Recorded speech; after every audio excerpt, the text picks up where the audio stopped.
like this. Cannabis farms, cryptocurrency mines and the cost of living crisis are being blamed for record levels of electricity thefts. So electricity thefts are at record levels in England and Wales. The rates of theft of electricity has risen by 75% since 2012, passing 3,500 offences for the first time in 2021 and 2022. At least 10 police forces have seen a doubling in the crime. So I was thinking, how do you nick someone's electricity? Well, the answer is that electricity thefts are where meters are tampered or bypassed with to avoid paying for energy. Now, the thing about doing that is you're basically hot wiring the meters. It can be dangerous and clearly it can be lethal. And I was reading this article about, and in fact, about a number of people, but one of them, they knew that they are just seconds from death. If they get this wrong, they will electrocute themselves. So it's a high-risk game. In September the 2018, 7-year-old Harvey Tyrrell died after climbing a fence in a pub garden where the electrical meter had been bypassed. The pub owner, David Behrman, pleaded guilty to manslaughter and stealing electricity. Oh, the pub owner had done it? From an unmetered supply. That is absolutely shocking. It's disgusting. It really is. He went to prison for 9 years as a result of that. I'd never heard of this before. The London Fire Brigade say criminal activity, including anything from cannabis cultivation to Bitcoin mining, is behind this rise. And the reason with Bitcoin, I don't really understand it, but you've got basically masses of computers. Because you have to harvesting find that, harvesting that data. And of course, the amount of electricity they need is so high that you obviously would never want to pay for that. So they use powerful computers to mine digital currencies such as Bitcoin. This is cryptocurrency laundering. And this went up massively during the pandemic. Well, joining us now is Dan Jones, who's a consumer journalist. Good morning to you. Good morning. An extraordinary story. I mean, it really caught my eye because when you do have a problem with your utility bills, and this brings it back to the consumer, where you're starting to see your electricity use going up massively, I would never have thought it's possible someone has been in the meter box and has hot-wired my house.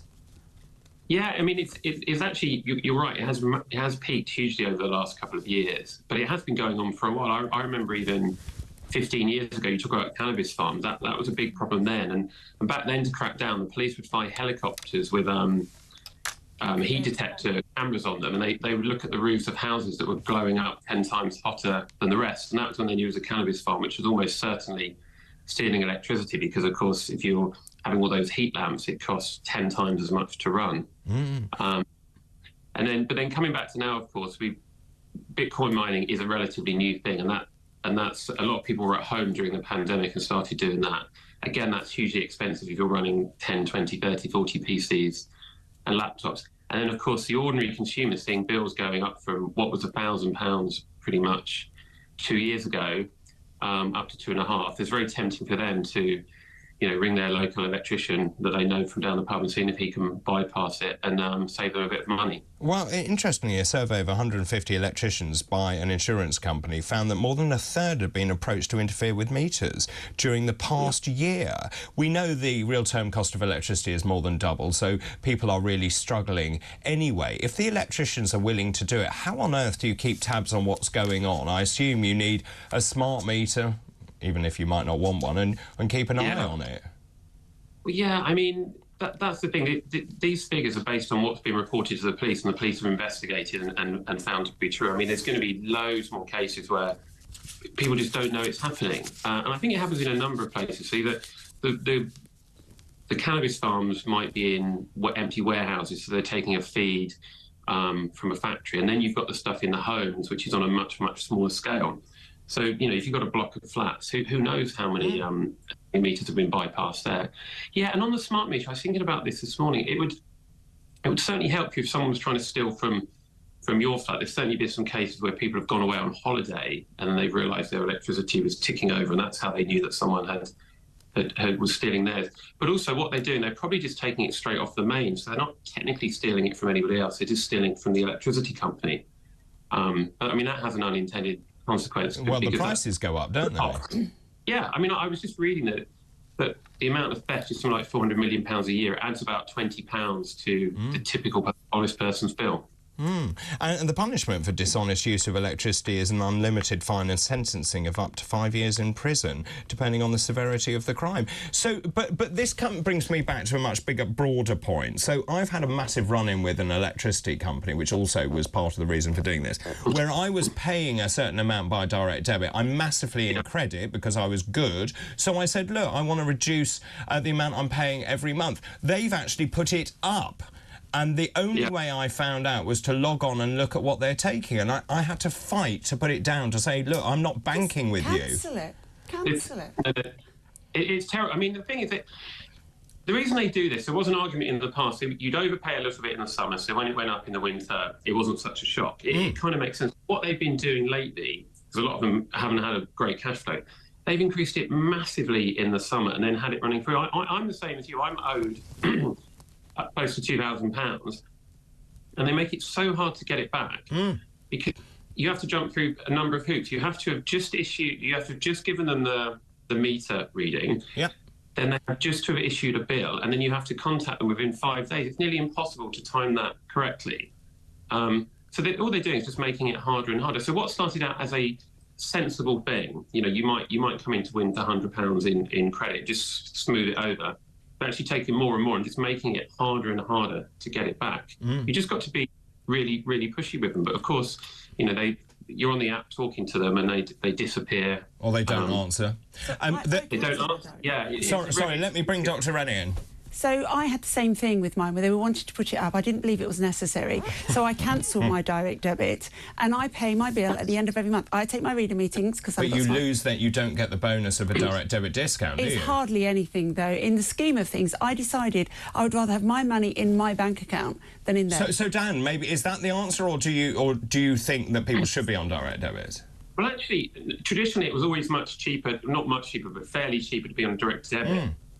I think Dr. Renee might be right on this, that it's a minimal difference now, because most of us are on the standard rate. Because energy bills went so high, the price cap kicked in, and we're all on those standard tariffs that normally you wanted to avoid being on them, but they've been the best ones to be on over the last 2 or 3 years.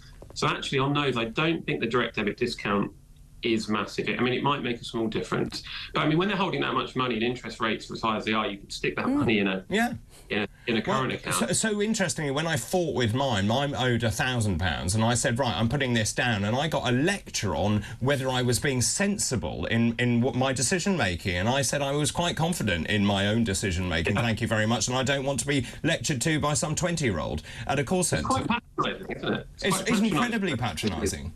They tell you that they're doing it for your own good, so you don't get caught out in the winter. I wonder if this would make them think, if they had to put all of the money that they were holding in surplus into an interest-bearing account, which you can get 6% on now, and then actually distribute that at the end of the year amongst their customers, maybe that would make them think twice. It would totally, but you know what they're doing at the moment? They're keeping that money and earning that interest themselves. So they're using it to help their cash flow. So just to broaden this into a wider picture of electricity prices, it is starting to come down. What should people expect over the winter? Because I think we're very lucky. We're being lulled into a false sense of security. It's warm. It's relatively warm at the moment. But of course, the climate will change, and probably by tomorrow.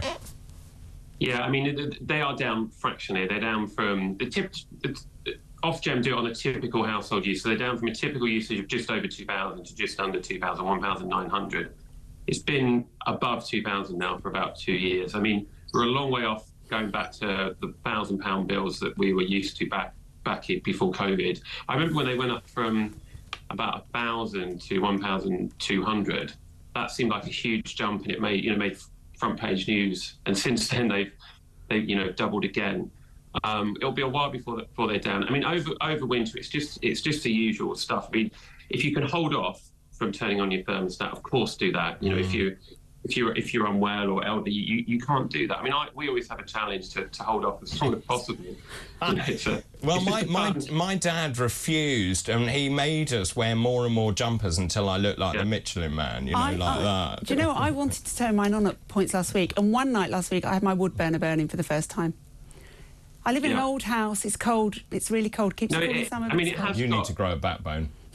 It has got. But it's funny. I did a story a few years ago with one of the smart thermostat people, and they looked at when people in different parts of the country turn their thermostats on. It's funny enough, it was this, as you would expect, typically people in the south turn it on between people in the north, but it's actually those in Wales that gave in first. People in Wales gave in first. But you see, they make them tough. Well, they're tough up north. You see, they're all soft down south. That's it. But no, I mean, it's the usual. I mean, look, it does make sense to keep your thermostat off, wrap up warm. It's just small little bits. But heating will always be the biggest part of your bill over the whole year. That will always be around 60% of it. So we've got to hope that there's going to be warm weather. That makes a huge difference. And I've just had a message saying don't cancel your electric direct debit if you are on a smart meter, because if you do that, they then put you on prepay. I'm not on a smart meter. Is that right? I know you're not. I don't know if they would automatically do that. It's a good point. I think what they can do, if you're on a smart meter, they can switch you over to a prepay meter if you don't pay your bill. But that would be, I think, if you persistently didn't pay your bill. Perhaps that's the best thing if you want to go on to paying it when you get the bill, is to contact them rather than just cutting it off, because the caller might be right. If it looks like you're trying to avoid paying your bill, they might see that you're you're trying to dodge the bill, and then they would put you on it. And just in terms of any other consumer tips, I think the message really loud and clear is to make sure that you monitor your bills the whole time. I think it's very easy sometimes. Also, it really annoys me now they don't send you the bill. You have to download it. You've got to print it. So I'm paying for all of those costs. Any other great tips, Dan?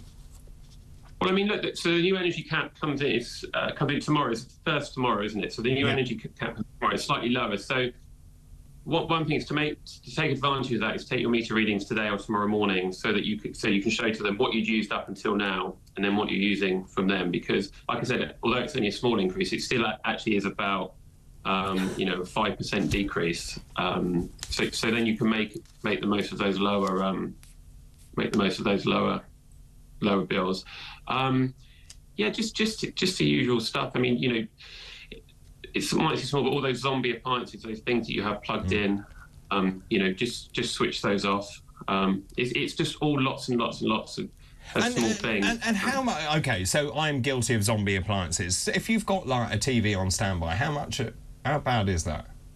It's going to depend. A more modern one will probably be fine. But there was a survey where an Xbox, a few years old Xbox, that was using, I can't remember off the top of my head, but it was, might have been £1 a day. Some of those older TVs, older games consoles, older set boxes, they're the ones that are just drawing quite a lot of power. Your more modern TVs are quite good, obviously, because the government's set new rules. But things like microwaves, Dan, if you leave a microwave on, it's the clock that's on the microwave that actually costs more than running your fridge. Is that right? Yeah.